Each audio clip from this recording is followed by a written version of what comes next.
Hello, TCG and Lorcana enthusiasts, and welcome back to yet another Lorcana deck profile. Where today, thanks to PhoneTick once again, check the link down in the description to his original video. We are looking at Song Control, probably one of the best decks of the Chapter 1, that and Amethyst Ruby Control. But this deck has quickly evolved into a whole new strategy, new songs, new characters to use. So let's check out this deck profile. First up, we have 4 Cinderella. This is the Singer 3 Cinderella. Very, very strong. 4 Stitch. 3 the Queen, because we are playing the Shift Queen. 4 Simba. Again, very nice to protect this Cinderella, especially if she sings. We have 4 Ariel to quest for a whole bunch of songs now. We have Binja. We have a choice. When you play this character, you may banish chosen item. Again, items are just so powerful right now, especially with Popsicle from Sapphire being very relevant. Ruby, I was going to try to say Amber, but that's not right. Control decks still play very strong items. We want to get rid of those, but mostly this is here to deal with Popsicles because Sapphire engines are using Popsicles right now. We have 4 Little Tinkerbell because we are shifting the Big Tinkerbell. And we do like to hunt out cards and pitch them. 3 Rapunzel to heal.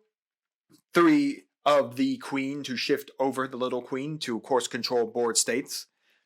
We have Beast. We're never going to shift him, but he is here because at the start of your turn, if this character has no damage, draw a card. Otherwise, you get +4 for the turn. So in essence, we're not really here to do much with him besides have him in face up, maybe quest here and there to continue to gain little amount of lore every now and then.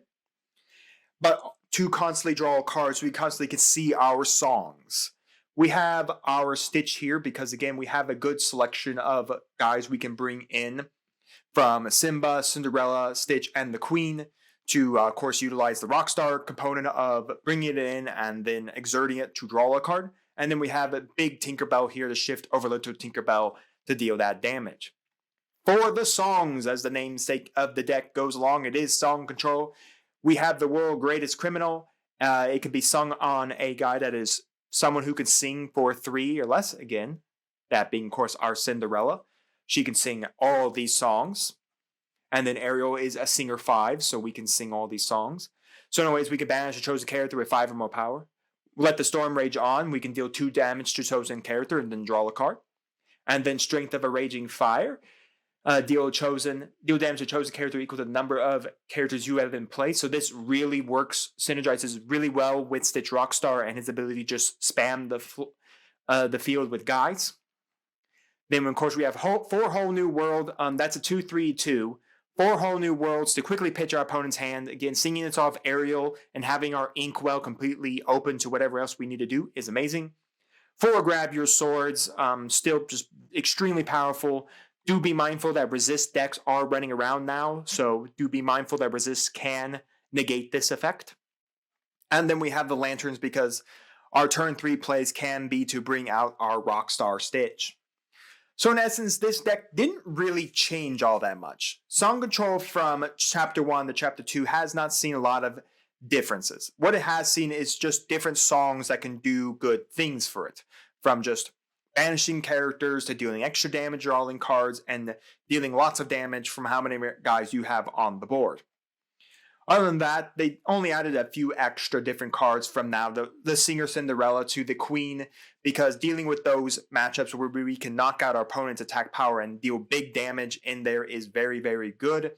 Not mentioning we are having a card that can deal with items, especially with Popsicles being so relevant right now in the current game state.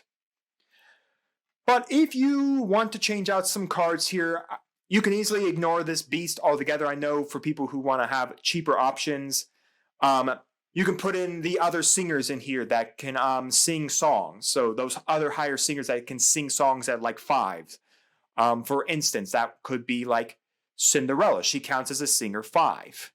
If you want to play this more into quick control for Song Control, the Sleepy Flute's not too bad either. I would ramp up some of your other songs just so you have more consistency with this, but this is not bad to quickly gain a lot of lore. of the board. If you don't want to play this Rapunzel but still want the healing ability of a Rapunzel, the new 2-drop Rapunzel from Amber, which I passed, is very good. This is still very good as well, just because she's just very strong in the deck to heal. You could also play Mulan in here if you want to. Again, I bump up your song count just a little bit more so you have a more ability to use this Mulan. Not much else really to utilize here. If you really thought the Stitch Rockstar engine was something you want to go with, Christopher Robin is not a bad choice either, because you may have enough guys that he readies himself, especially with Rockstar Stitch. He can ready himself and gain that extra 2 lore. Again, I think you want to play maybe a pure, more Stitch Rockstar heavy deck to really have that Christopher Robin be useful. Again, that's really about it. If you wanted to play some more steel stuff, there really isn't much like high value much in like the steel engine. I know like a lot of people like to play this Cinderella, and then this Cinderella, you could play those 2 cards together, this Cinderella to draw this card, and then shift over with this Cinderella so that you can have that resist engine. And whenever you play a song, this character may challenge a readied character, so that's not too bad either, because you can then use it again alongside your queens to deal that damage in a song control deck. So you can go that pathway as well. Really much else in the old steel engine. If you wanted to play like Captain Hooks in here for more control, Prince Eric for more control, you could do Fire the Cannons. It's not a song, but it's still more control. If you want to play Smash for more control, so just take those kind of where you want to. But this right now, it probably is one of the better song control decks we've seen around. But again, song control is just so interesting to play that all those cards I mentioned, you can easily throw in the deck and play them. But let me know down in the comments your thoughts on this song control deck. Do you think this is the meta song control deck, or do you think it's going to evolve as we go further and further into Rise of the Floodborn? Let me know all of that down in the comments. And while you're commenting, do make sure to like the video, subscribe to the channel, and ring the bell so you get notified when my videos go live for you. And we'll see you here next time on Mama Dragon's TCG.